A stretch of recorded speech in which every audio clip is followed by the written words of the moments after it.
अभी तो मैं शुरू हुआ हूँ। अरे आपका 12 मिनट हो चुका है सर। मेरी बात सुनो। अब ये आरएसएस की हर समय बात करते स्पीकर भी बोलने वाले हैं आपके यहाँ सर। ये नेशनलिज्म की बात करते हैं। Speakers and your time is limited, already you have taken 12 minutes. Sir बोलने दोगे कि नहीं? बोलिए सर। जितना मैं बोला हूँ उससे ज्यादा तो आप बोल लिए हैं। बोलने तो दो सर। सर बोलने दोगे कि नहीं मुझे? अब जब भी मैं बोलता हूँ आप जैसे महानुभाव को यहाँ लगा दिया जाता है, वो मुझे बोलने ही नहीं देते। ऐसा नहीं, आप तो मेरे वेल विशर हो ये कह रहे हैं। ये इसका नहीं करेंगे। अरे अब वो खड़े हो गए हैं। अरे गांव तो बसने दो, तभी मांगते आएंगे ना यार। अभी पानी आया नहीं, मौजे खोल भी लिए आपने। बोलने तो दो मुझे। सर नेशनलिज्म की बात करते हैं, आरएसएस की हर समय बात। मैं पूछता हूं, कभी आप बताओगे कि आपका देश की आजादी में क्या योगदान था? आरएसएस का क्या योगदान था? आप राष्ट्रपति के अभिभाषण पे बोल रहे हैं, आरएसएस की विचारधारा पे बोल रहे हैं। सर आप मुझे बोलने देंगे कि नहीं? मैं ये पूछना चाहता हूं। अब ये देखो सर, गौरव, ये पटेल साहब की बात कर रहे हैं। मेरे पास ये सर्टिफिकेट है कि पटेल साहब होम मिनिस्टर होते ही उन्होंने आरएसएस को बैन किया था। ये झूठ है बात बोले। और फिर 1966 में 1980 में आरएसएस के लिए ये कहा गया कि आरएसएस और जमात इस्लाम कोई सरकारी कर्मचारी, कोई सिविल सर्वेंट उनका मेंबर नहीं बन सकता। लेकिन आज जुलाई 24 में जुलाई 24 में बोलने दो सर। सर बोलने दो आप। अब बोलने दे रहा हूँ, लेकिन एक बात है, अतीत की बात कर रहे हैं, कोई पंजाब के वर्तमान की बात करेंगे सर।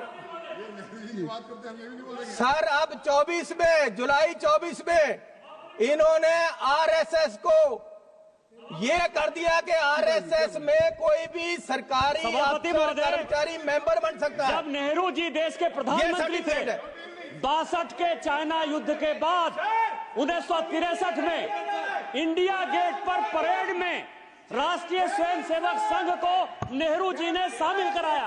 ये नेहरू जी को गाली दें, ये नेहरू जी के नीतियों को गाली दें। आरएसएस गणतंत्र दिवस के परेड में शामिल हुआ था। आप माफी मांगिए देश से कि नेहरू ने गलती की। ये आरएसएस शामिल हुआ सर्टिफिकेट है। ये मेरे पास नोटिफिकेशन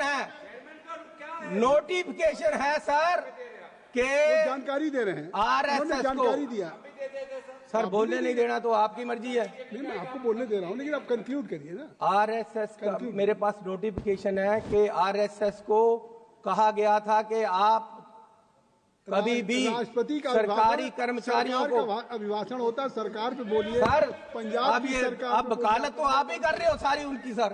अब आप कह रहे राष्ट्रपति का नोटिफिकेशन होता है, सरकार करवाती है। जो भी राष्ट्रपति करते हैं पहले काउंसिल ऑफ मिनिस्टर से पास होकर जाता है। आपका 15 मिनट हो गया। ला, अब बोलने नहीं देना। 15 मिनट हो गया सर। अभी 24 में आरएसएस को ये किया गया कि कोई भी सिविल सर्वेंट उनका मेंबर बन सकता है। But there are other speakers also from your party. How so there is a time na. Already he has taken for 15 minutes. He was giving only. Sir 15 minute से 12 minute तो आप ही बोल रहे हो। क्या करोगे आप? ये चन्नी पे पहले से लगा देते हो, आपके बोलना नहीं देना। तो सर मैं आपको निवेदन करूं कि मैं कह रहा था कि जुलाई 24 में सरकार ने ये कर दिया है कि आरएसएस का कोई भी अफसर, देश का कोई भी कर्मचारी आरएसएस का मेंबर बन सकता है। जो पहले नोटिस आपकी बात हो गई, बहुत बहुत धन्यवाद। लो सर। श्री पप्पू यादव जी, श्री पप्पू यादव जी सर तो मुझे और स्पीकर नहीं बोल पाएंगे। आपका समय जो है, अगर इनको बोलने नहीं तो फिर और आगे के जो स्पीकर आपके नहीं बोल पाएंगे। There are number I think आप 1 मिनट सर मुझे अपनी बात कंक्लूड करिए। मुझे 2 मिनट दो। नहीं अच्छा चलिए 1 मिनट। हेलो अब 1 मिनट पे आ गए। सर पिछली बार यहाँ एक मेंबर साहब बोल रहे थे जिनको इस बार मंत्री ने बनाया, कौन है वो, ठाकुर साहब। तो वो उन्होंने महाभारत छेड़ ली। मुझे सचमुच लगा जैसे धृतराष्ट्र के हस्तिनापुर के दरबार में दुर्योधन खड़ा होकर बोल रहा हो। सर, उन्होंने जैसे दुर्योधन ने उस समय पांडवों पे, अर्जुन पे क्वेश्चन उठाया था कि जी इनकी जात और जन्म के बारे में, उन्होंने राहुल गांधी की वही उठाया। सर, ये करोगे आप?